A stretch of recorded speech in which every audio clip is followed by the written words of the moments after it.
All right, good evening, Council. I'd like to call the meeting to order for February 14, 2022. Our first order of business tonight is a moment of reflection, and yeah, let's start with that, and then we'll get into approval of the agendas and for the good of Council. So, a moment of reflection.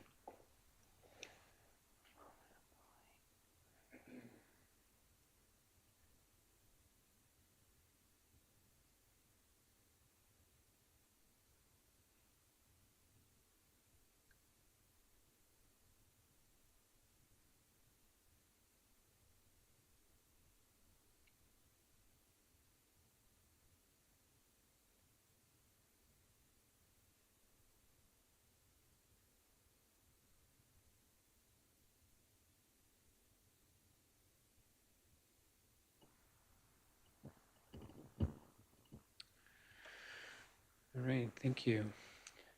I was going to start by just welcoming Anthony Burdett to our circle tonight. This is his first night. We will have an agenda item down below with regards to his appointment and so on, but just wanted to welcome you, Anthony, to the team of Fort Macleod and wish you and your team the very best.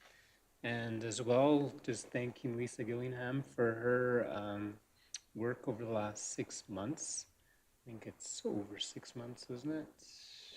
Yeah, pretty close to 6 months.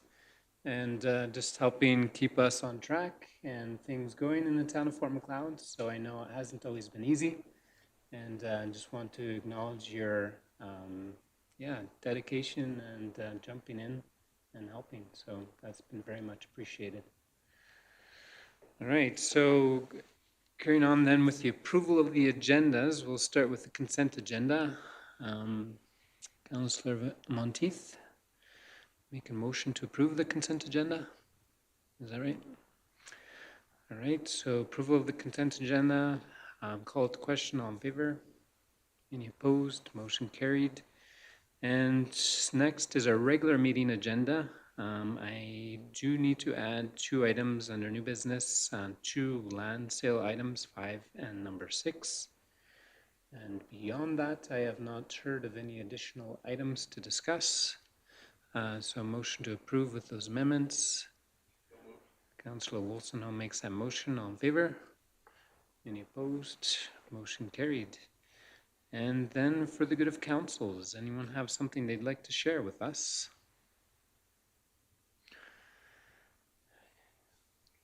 Sorry, go ahead. Thank you. I saw the Salvation Army got a new renovation, so they are now open again on Wednesdays from 10 till 2 in the same building, but they're just a little bit closer to the front. So they're back and serving in our community in that newer space, and it looks awesome. Nice, thank you, Councillor Hanniger. Anyone attend the hockey tournament? Councillor Wolstenholme? Yes, it was a very good tournament. It was nice to see people smiling. It was great, and didn't see one fight over COVID.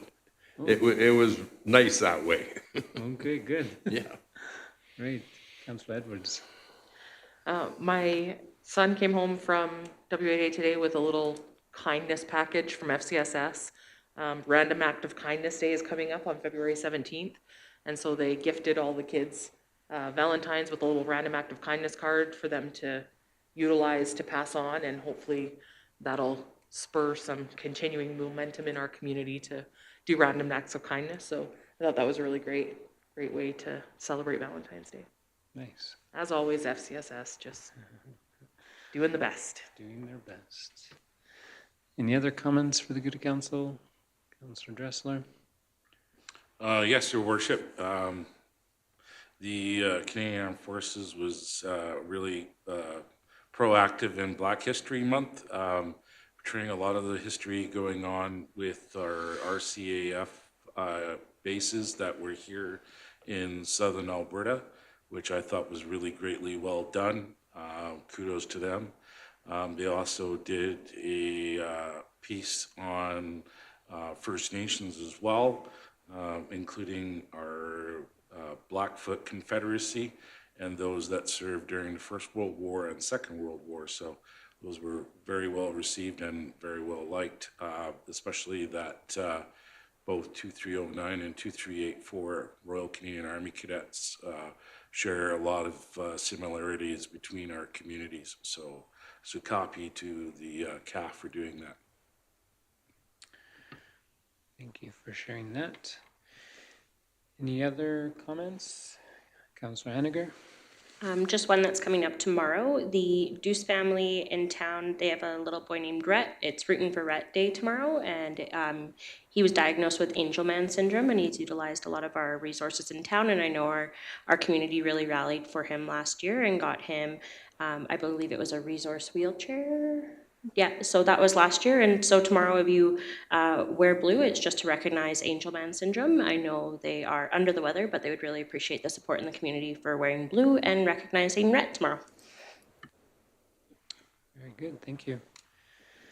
I think I was going to highlight our virtual town hall this Thursday at 3 o'clock.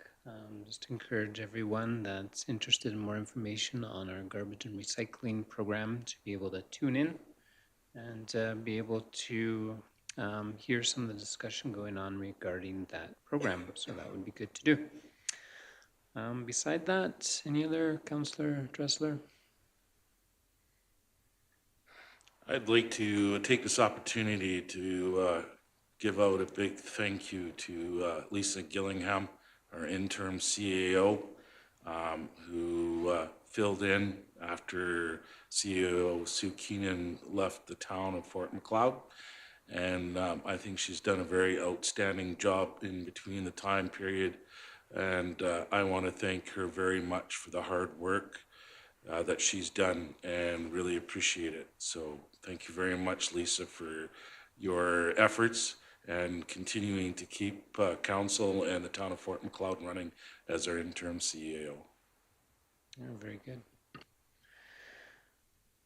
All right. If there's no other comments, we will carry on then to our next agenda item, delegations. And we have with us tonight Brad Johnson, CEO of Cabin Ridge, I believe.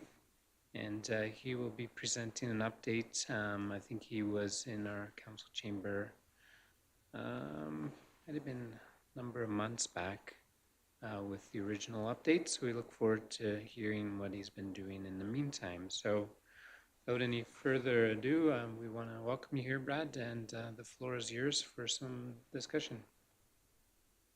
Presentation. Push the button, is that right? I can take this off, right? Okay, thank you. Well, can everyone hear me okay? All right. Well, thank you, Mr. Mayor, councilors. I think it's actually 7 months to the day I was here last, July 14th, last summer. And what we thought would be a good idea is just to come and give you all an update as to what we've been undertaking in the interim. And so I'm going to see if I can do this. Oops. Now that, whatever I was supposed to do, that was not it. Scrolling? Okay, here we go. Okay, thank you. So, since Minister Savage brought out her ministerial order, I think it was about the third week of April, of course, we've been in a stand down or a idle mode with activity on our tenement just about 9 months now. And we've been doing non-invasive sampling, we've been assessing the wildlife, we've been doing some water sampling on the site, things that have little to no impact or footprint. One of the things we have done is we continue to monitor what we call the macroeconomic indicators, and our view is those remain strong. Should a site like Cabin Ridge ever go into production, it is our view that the demand for that or our product would be very strong going out decades. So that view is one we've had for a couple of years now, and that has not changed. Oops. Since we last met, we finished what we call our PEA. That was completed at the end of June, preliminary economic assessment. And obviously, the numbers are on the screen, and what I'd just like to highlight to you is that I've been involved in this business for 35 years as a mining engineer. This is amongst the highest quality, most economic properties I've seen in my working life anywhere in the world. So there's a bit of buzz about the quality or the economics of some of the other properties. I don't have a viewpoint on that, but as far as Cabin Ridge goes, this is what we call a tier one hard coking coal deposit. It would be in great demand, and the economics and the fundamentals of it are very strong.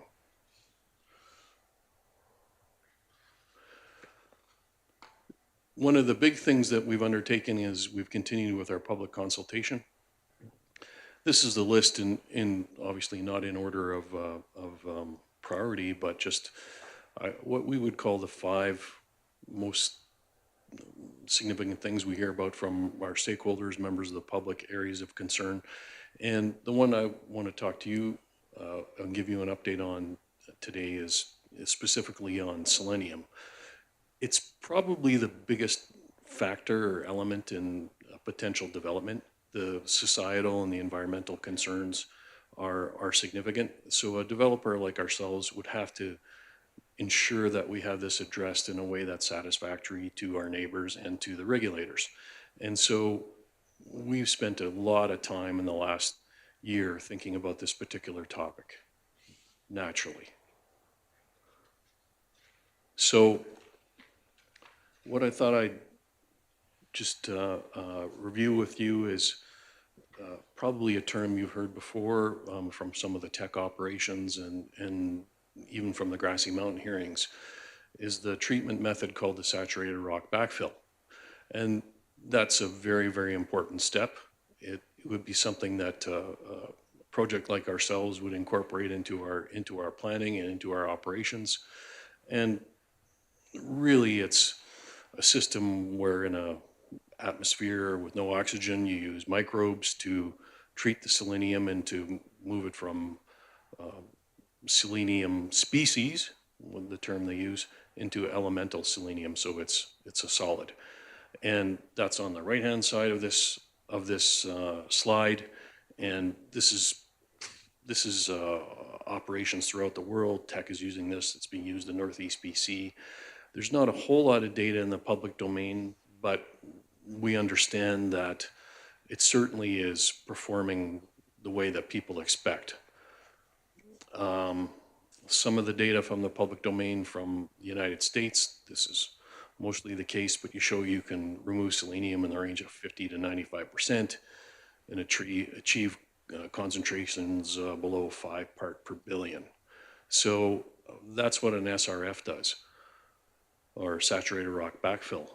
What we've spent a lot of time thinking about is the next step. And being an engineer, we look for overlapping controls, just like a safety system, like in your car. You have a seatbelt, now you have a seatbelt and airbag, overlapping systems of control. You look for the same thing in selenium.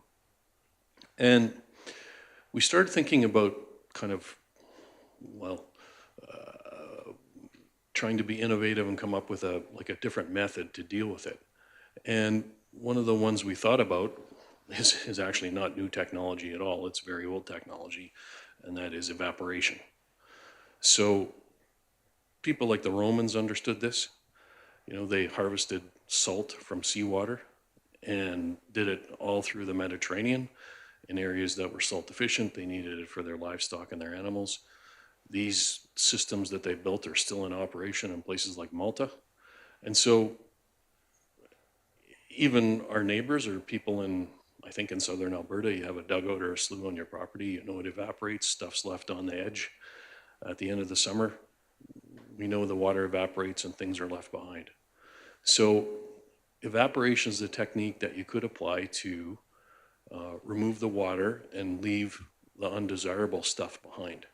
The problem becomes volume, right? You're handling too much water, or you're dealing with too much water, and your evaporation techniques just won't work.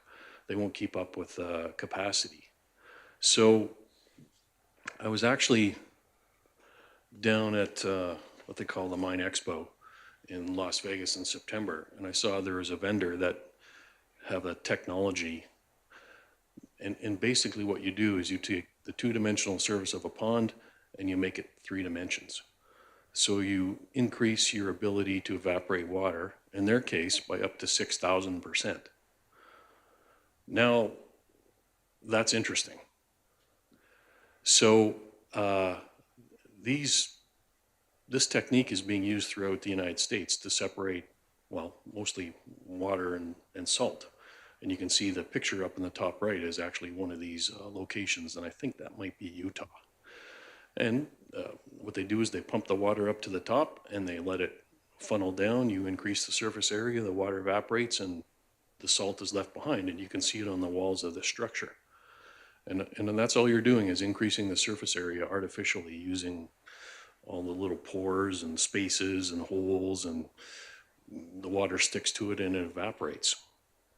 So that to us was very interesting. However, of course, water goes to atmosphere. It's not captured.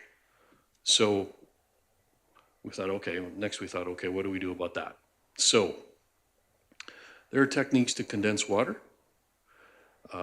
Sailors and vessels know this. They can separate seawater or water from salt and evaporate water so they have drinking water. If anyone's seen the movie All Is Lost with Robert Redford, there's a scene in it where he does that very thing. He's in the Indian Ocean and he starts manufacturing drinking water. So we want to combine the two concepts of evaporation and condensation, and everyone's familiar with that. It's actually called a greenhouse. Right? You use solar energy to evaporate water, to mobilize it, and in our case, we're going to collect it on the walls of this structure, or that's our thought, and separate selenium from water, and then be able to put it back to the environment. We ran a bench scale test last fall in November and December, and we used SRK Consulting. The first thing we did was distillation.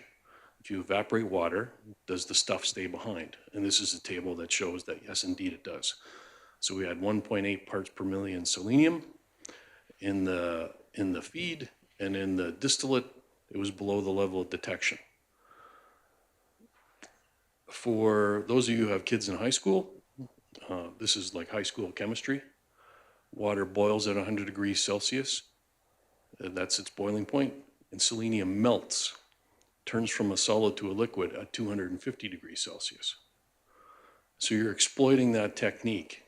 That's really what distillation is. Or if someone has a backyard still, they understand that as well. But that's what you're doing. And the grade 12 chemistry or the grade 11 chemistry says that all the stuff has to stay behind. My colleague Patrick Landry did an evaporation test. He used his 3D printer to create these fins in the bottom right. And we used it to see if we could increase the rate of evaporation. And depending on the day of the week, he increased it by up to 371% over just standing water. So we were very excited about that. Our bench scale test in the fall showed that if you distill the selenium-laden water, water goes one way and selenium stays behind. And we also showed that if we use this principle of surface area, we could increase the rate of evaporation. So obviously, as engineers or project people, we thought this is something that's really got promise. So the next steps, this year we plan on running a pilot plant. And we're going to build a greenhouse about the size of a 1 or 2 car garage. And we're going to see if we can scale up this concept. We want to increase the rate of evaporation up to about 3,000%. And we want to see if we can collect the water. We did in the bench scale test, I should mention, we were able to collect the water, but it was hard to measure. We couldn't really measure it because it was just too small. So we want to increase the size so that we can actually measure how much water we're collecting. But in a sealed environment, we think we're going to collect it all. We're going to do that pilot this year, see if we can scale it up. We're very, very excited by this because we think it's a good chance or a good possibility that we would apply this technique to a potential project. And it would really, I think, go a long way towards addressing one of the significant concerns of our stakeholders and our neighbors and the regulator. We're very excited by this concept. Anyway, just mindful of my time. I thought it was something that we'd come and give you an update on. Obviously it's a concern from yourselves, from all our neighbors, and we're putting our attention to it to see what we can do to satisfy this particular issue. So that's the end of my presentation. Happy to answer any questions or on this or anything else that you might wish to quiz me on, and thank you very much for your time.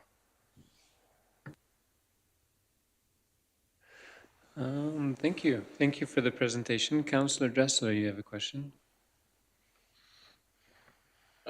Great presentation. Really appreciate it, especially being a person that does environmental. Have you looked at any partnerships with either ATCO Gas or Vestas or anything else like that to look at using that greenhouse system for producing electricity? Because I actually, when we got this presentation prior in our council agenda, I did some research and I noticed that the University of Connecticut in their agricultural did the exact same thing with a greenhouse system to clear up stagnant water that was left behind for livestock that was no longer potable. So I thought it was a great idea when I saw that, because they were trying to get rid of contaminated water that was located and was no longer feasible for livestock. So so I applaud the looking at getting rid of selenium. And as you said, the Romans did it. The Romans were one of the greatest engineers. When we think about it, they did a lot of things, including the sundial. Which again, applaud you. I love looking at history and some of the things that came out of it, right? So the Roman road builders were able to make roads without having potholes, but yet to this day we still have lots of potholes that we can never fix. So thank you very much for the presentation. Greatly appreciate it. Oh, well, you're very welcome. And have we looked at it to see whether or not it could generate electricity? Not at this point. We were able, the distillation, we satisfied ourselves, of course. And like a bit of a funny story, our engineering consultant, when we asked them we wanted to do a distillation test, they looked at us like, you want to prove distillation? And we said, yes. And obviously we knew it would work, but what we really wanted was a table with their name on it. And the rate of evaporation by 371%, we were very pleased with that. The condensation one was one we found hard to measure in a small scale, like something the size of this table. And so this next phase, what we really want to do is concentrate on the condensation and collecting the water. But by all means, I mean, if it opens up other avenues, we will look at it for sure, including electrical generation. And there's all kinds of wrinkles that would, I think, help us be successful. For example, if there happened to be a hot spring in the area of our operation, that would just be wonderful for the reasons that I'm sure you saw in your University of Connecticut report. We have talked to a couple of our neighbors about participating. They're very interested. Certainly our consultants are interested in participating, and we're certainly open to that for people that would like to participate with us. But you know, this is in our case, it's certainly a mine-specific problem, and it's an area of concern for our neighbors. And you know, as far as the pilot plant goes of some kind this summer, I mean, we will be doing it, and so we're kind of doing the planning plus in parallel talking to people that we think would be interested in this sort of approach. But yeah, it's not something we're going to keep a secret. We'll publish our results, and even we'll look at, can we remove fecal coliforms? We don't know the answer to that, but we'll test it. That's an area of interest. Clearly, even things like arsenic. Arsenic, its melting point is 900 degrees Celsius. So one of the things we're wondering is, if we start doing this, like, what's going to be in the waste? We actually don't know the answer to that, but we're going to see if we can find out. Oh, very good.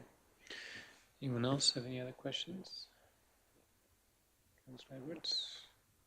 Just going off your last statement about what's in the waste, I was wondering, kind of as you were going through this, is if you're separating the water from the selenium, it's obviously not just selenium that's left over. And so I was wondering if there's a market for any of that kind of stuff, or is it literally just waste? No, that's a great question, because once again, you look at project economics. If you can turn a waste stream into a product stream, like that's a winner, as we all can imagine. But one of the things we know, for example, is we have trace elements of rare earths, and everybody wants rare earths these days, right? Like that's Alberta, that's part of their mineral strategy. Let's produce rare earths. So by itself, it wouldn't be economic, but now your feed is for free. And so even if you can scoop up some of those things, I mean, that would be of interest. So by all means, we're going to look at that. And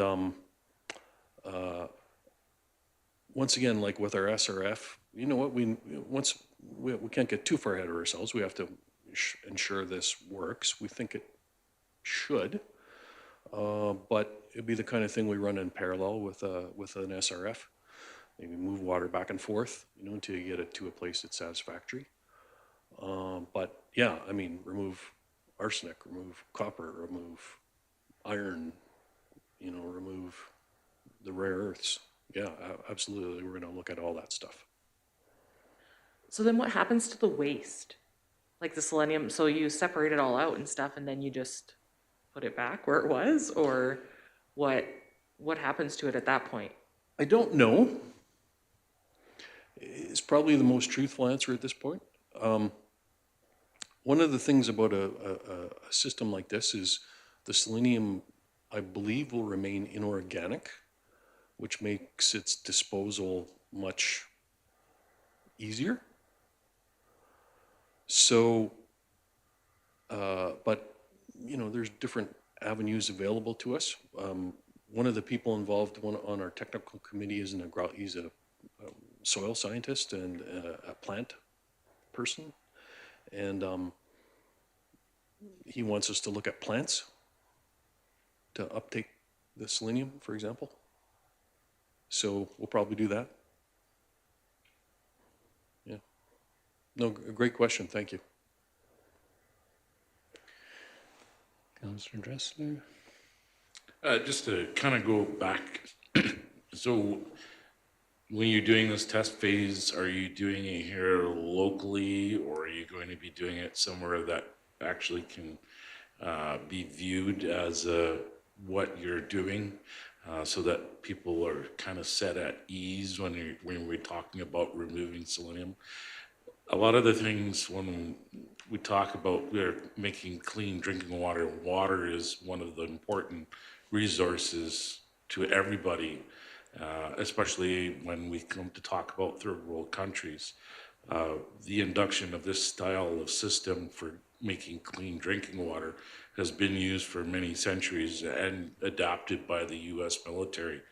I know the University of Massachusetts was one of the biggest ones for doing water treatment facilities making salt water into drinkable water for populations, especially during disasters. So applaud you for looking at different things. Yeah, and I look forward to seeing more on it. And Yeah, by all means. So our original intent is our consultant, our agrologist, plant botanist. He's got a ranch. He's about an hour northwest of Calgary, and he has greenhouses because of his consulting business. And so our original thought is we'll put it there because it can be monitored 24 hours a day. He's got power and he's got people doing other greenhouse work, and they can kind of keep an eye on the system. That's our thinking right now. But we're also of the view that what we build will make it mobile for the very reason that you suggest. It could be that, you know, if it proves successful, we'll want to actually move it closer to where people can do that very thing, have a kind of a look at it, if there's anything to see, and you know, then helps folks get more comfortable with it if they can kind of look at it and kind of then imagine it and ask questions, and it's a little more tactile. So whatever we build, we'll make sure it's mobile for that very reason.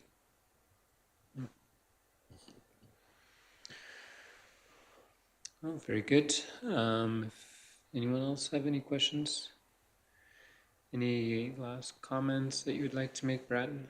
No, I once again thank you for your time and look forward to maybe we can come back again in late in the fall and hopefully have a good news story to tell you as to what we found. So I look forward to that possibility, or look forward to it hopefully. Okay, very good. Well, we look forward to hearing as well. Thank you very much. All right. Thank you Well, for thank your you. time, and I appreciate the opportunity. Okay, have a great evening. All right, council. Our next order of business is new business tonight. And we will start with bylaw 1953, which is land use. Bylaw 1953 is before you for a rezoning of the lots 20.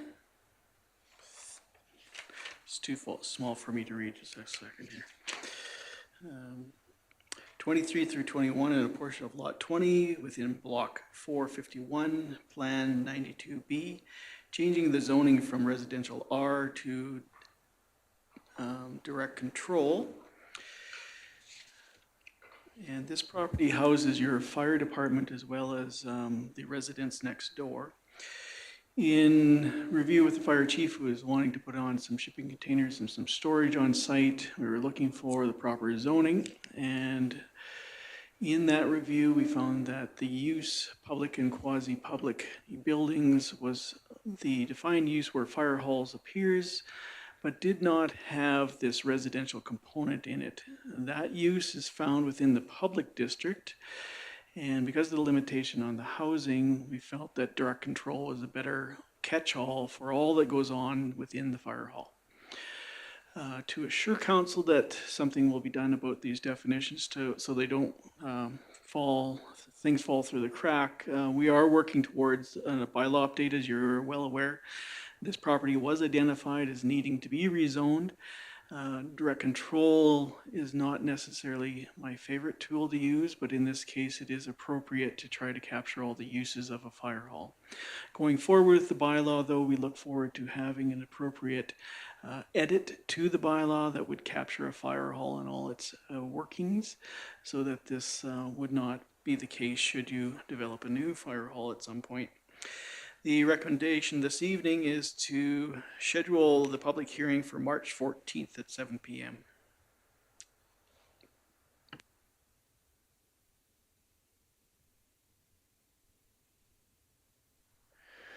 Thank you, Gavin, for that introduction. And is anyone prepared to make a motion for first reading and the public hearing for bylaw 1953? so moved, Your Worship. Councilor Dressler makes a motion. Any questions for staff? Councillor Dressel has a question. So my question, I guess, would go to Gavin in regards to the direct control.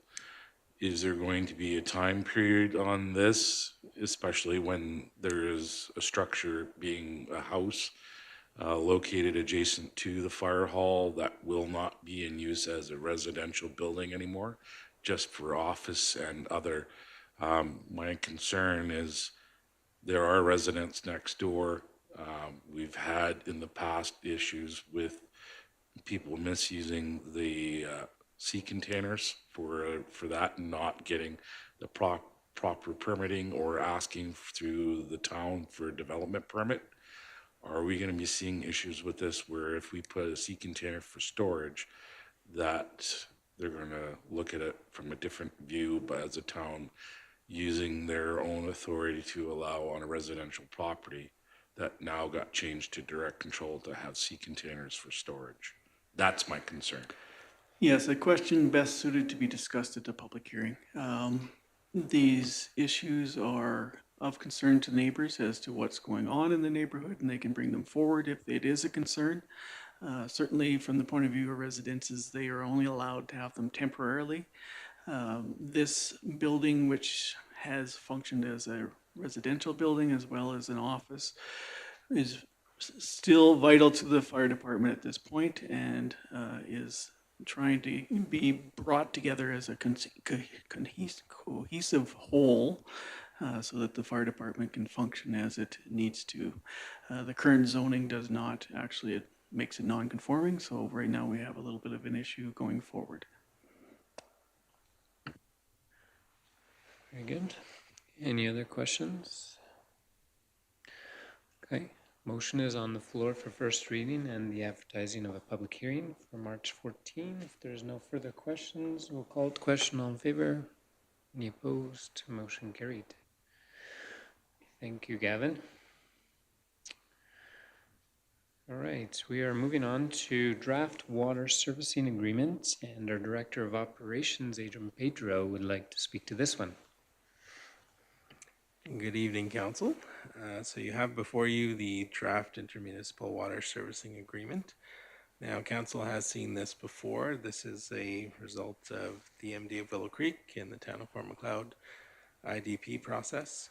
This was agreed to concurrently in that process.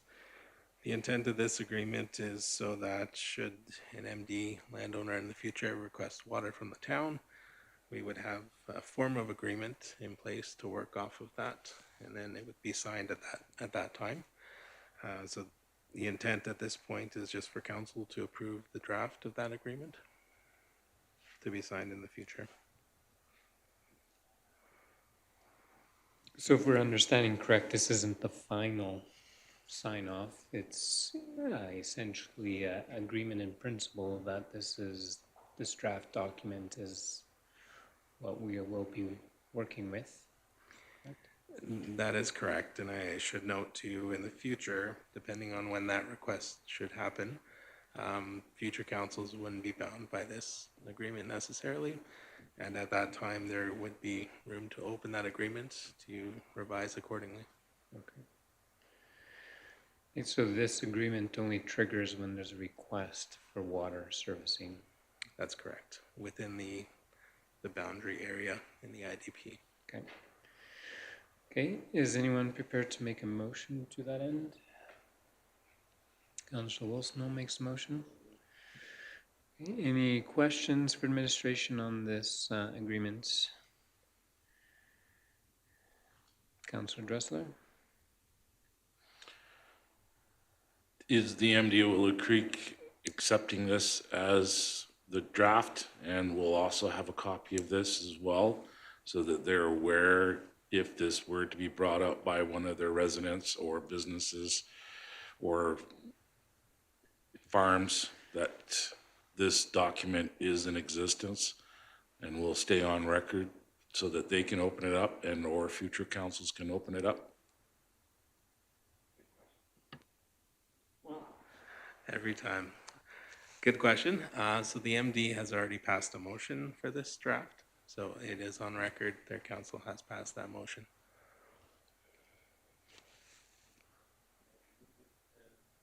We would assume by recommendation that administration has reviewed, legal has reviewed, and there is no concerns with the draft, obviously.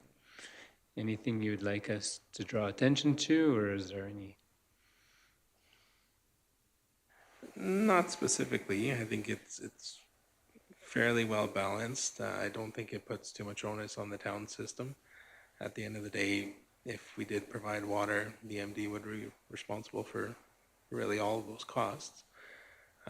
They have in principle agreed to a rate as well, so which would be double the residential consumption rate.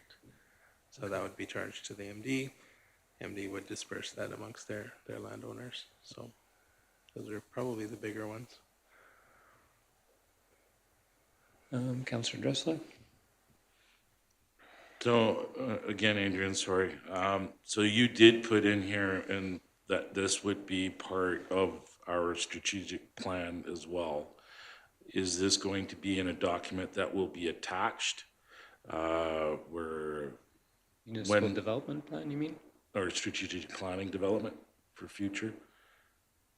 Yeah, I don't know if that's a strategic planning document. That's a municipal development plan and an intermunicipal development plan. So it's referenced in the IDP. It's a concurrent document, though.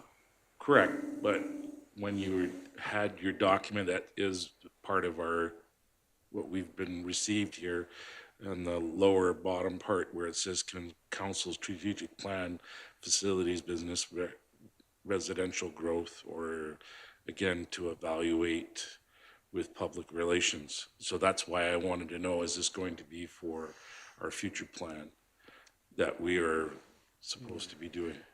No, I think that just refers in our submitter information of what parts of our strategic plan this would be related to. It's not like it's in our plan. It's part of our, yeah, when council decided a while ago what our strategic plan was, part of it was intermunicipal relations, and this would speak to that. It's not that it's in the plan. It's just this is. Yeah, I just, when we do strategic planning, we're talking about new water systems and new all that. If we are looking at potential for further growth, whether it be in some of our new development areas, would we be putting in these things as having an area where there could be a tie-in for outside of our municipal boundaries to the MD of Willow Creek? That's where my question was. Yeah, I don't know that too much affects this, but it could be part of our strategic planning discussions if we need to. Okay, thank you. All right, any other comments, questions? Debate, if there is none, the motion is on the floor to approve as recommended, and we'll call it the question. All in favor? Any opposed? Motion carried. Moving on then to our highlight for the night, we have item 3, our CAO appointment and employment contract. Council has reviewed the contract in camera, and officially we need to make 2 motions tonight. One being, sorry, it's just pulling up.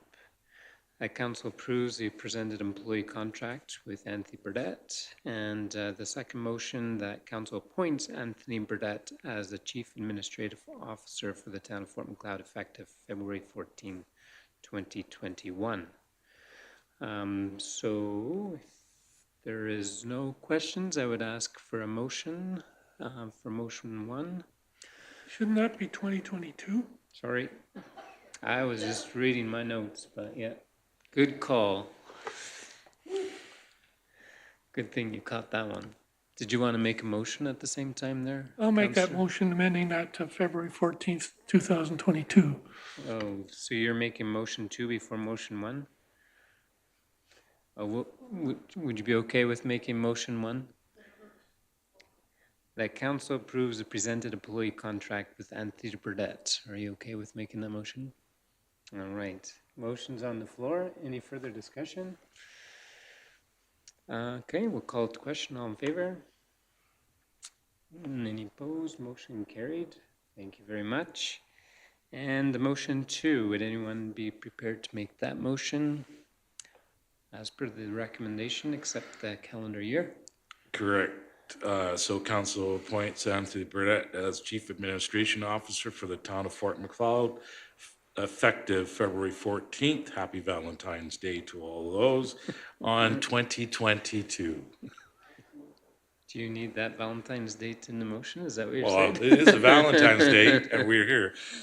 His wife's probably all excited. All right, so motion is on the floor. Is there any other questions or discussion?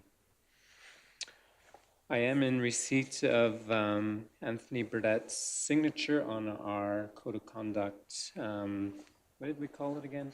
Covenant. And so that is good to see as well. And we look forward to working with you, Anthony, and for many years to come. So the motion's on the floor. Any further discussion? Call to question. All in favor? Any opposed? Motion carried. Welcome.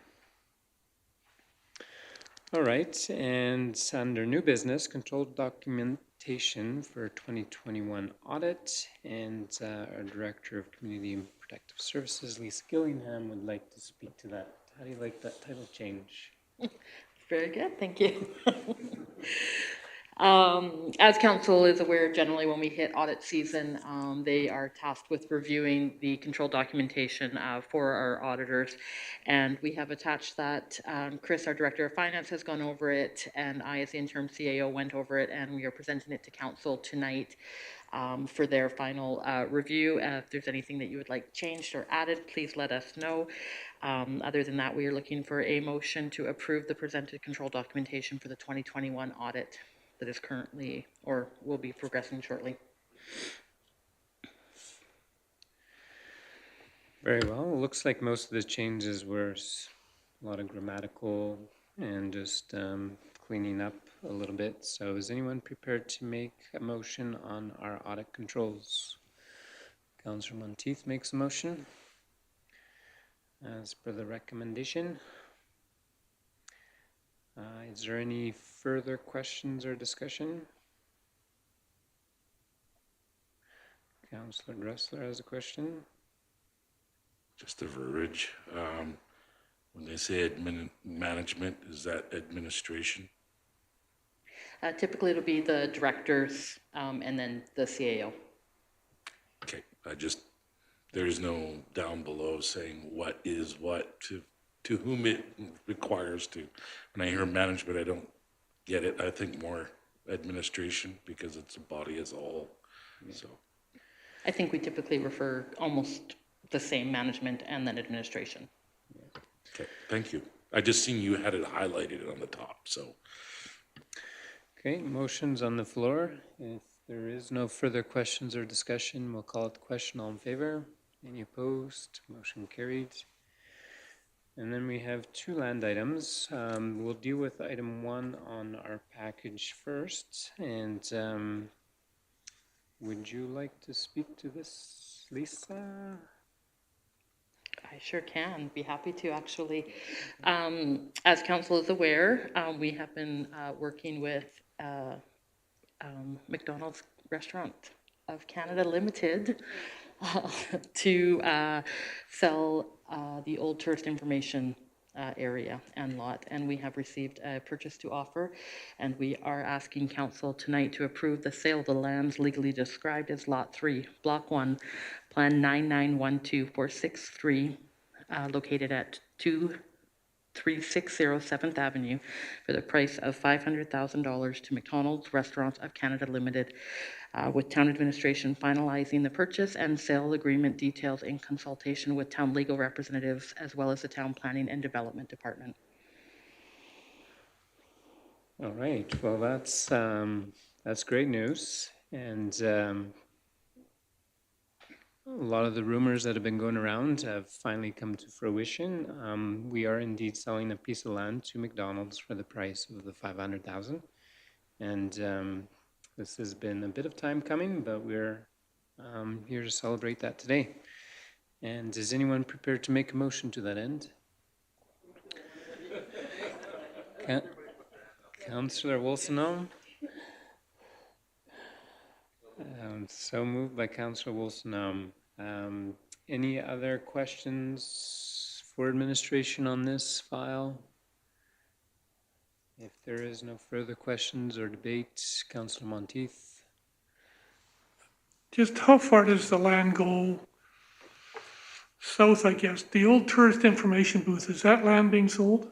Or is it is that whole area that's paved and surrounded by rock and trees? So that piece of parcel of land is actually a little bit of an odd shaped. It's kind of got a tall skinny piece at the north end of it, and then it goes right down from one-way side to the other entrance side, where the tourist information, all the grassy area and the treed area as well, where the old trailer dump station was.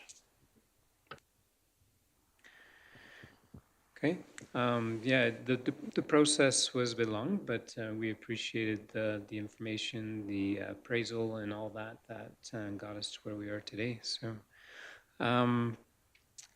motions on the floor. If there's no further discussion or questions, then we will call it the question. All in favor? Any opposed? Motion carried. Thank you very much. And the next item is another land item, and we'll maybe have you do the same, Lisa Gillingham, if that You bet. works for you. Back in June of 2021, council was presented with a list of properties that would be going to tax auction. Those properties did not sell at tax auction, so we have 2 properties that are available and ready with title in the town's hands now to be able to list them for sale on the town inventory list. So we would ask that council approves the following sale price and addition of lands to the town land inventory as follows: 307 10th Street, Lot 13, Block 323, Plan 92B for $35,000, and then 327 11th Street, Lot West half 3 and Part 4, Block 382, Plan 92B for $29,000. Very good. And you're good with those both being in the same motion? Correct. Okay. Is anyone prepared to make a motion to that end? Councillor Edwards makes the motion. Any further discussion or questions for administration? Seeing none, we'll call it the question. All in favor? Any opposed? Motion carried. We do not have any administrative reports tonight. We do have some committee reports. Is anyone wishing to speak to any of their committee reports tonight? It is our first council meeting of the month, so if you have any others that you'd like to comment on, that's good as well. Councillor Dressler. So there was an email sent out from AAPG about the conference. This is, again, the Alberta Governance of Policing. The town of Fort Macleod, as I am sitting currently on the board, they are changing their policies so that there will be full members, not just outside members, so that we'll actually have a say. There is a conference that is going to happen. I emailed that information to the interim CAO and of course I would like to put together for the next agenda that I would like to request that Lisa and myself be able to attend the conference because there will be a lot of different shareholders that are there talking about including with provincial policing or the carrying on with the policing that we currently have with the RCMP. I think it is in the best interest of the town of Fort Macleod as something to look at. When was that conference, right? April. Is 29th. that something that can be put on the next meeting's agenda for approval? Correct. Okay. Good. And then the other one I would like to ask administration was in here, and I'm sorry, who's on our environment committee again? Is the tree program. I'm kind of interested in that because currently with the situation of our weather that we've been having, I'm not saying the 4-letter word, they do create some shelter and some buffer and breaks for that. And I think especially with our community, we could use some of these put in here. So I was wondering if And I know that Agricultural Canada and farmers have a program for that, for trees, especially around farms and stuff like that. I think that would be something to look at within our community. Very good, thank you. Councillor Henniger? Yeah, just a quick update on the Cultural Heritage Tourism Alliance, it's a mouthful, is already working. It seems so far away, but Fort Macleod will be 150 years old in 2024. So it's a lot of planning for something like that in town. Councillor David Orr was working on that committee prior, and so they're excited to start working with both town administration, but as well as community members if they have any ideas. This is a huge accomplishment for town. And so, yeah, just wanted to put that forward. And then speaking to Councillor Dressler's tree program, it is something I actually was posed with looking for the environmental committee, and it's about the grant itself. It was, you'd have to plant 500,000 trees within the area, so it wasn't necessarily the best grant. It's better for denser populated areas like forests and things like that, but not specifically in the town of Fort Macleod for 500,000 trees. So it was a great grant, but we are looking into alternatives, and maybe it would be something that you partner with other communities, but not in our area right now for that particular grant program.